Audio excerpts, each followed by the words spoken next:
So when you're the president of the World Bank, if you want to call the president of China or the prime minister of Britain, how long does it take to get a call returned? Can you just get them on the phone right away? You have to take a day or two? How long does it take to get somebody on the phone when you're the president of the World Bank? I assume not long. Not long. I've been very fortunate to have good relations.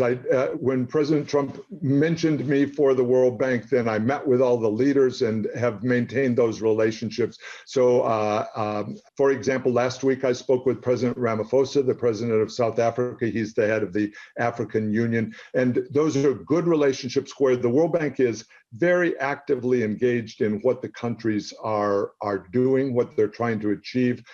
And I try to be very knowledgeable on what the goals of each of the leaders is. President Macron has been heavily involved in various aspects of the global agenda.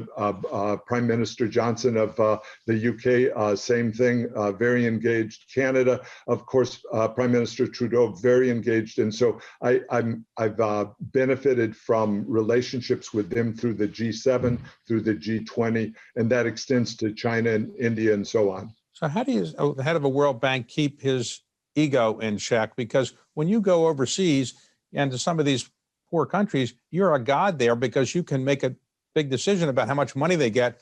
I assume it can go to your head a bit. And then when you come back to Washington, D.C., you might go to a restaurant. People might not even know who you are because the World Bank's not as visible here. So how do you deal with that contrast? That's exactly right. I was amazed when I did my first trip at the amount of attention that the World Bank president got, and actually the support and the welcome, the very warm welcome. I went first to Madagascar and to Mozambique, to Ethiopia, and it was a very warm welcome wherever I landed.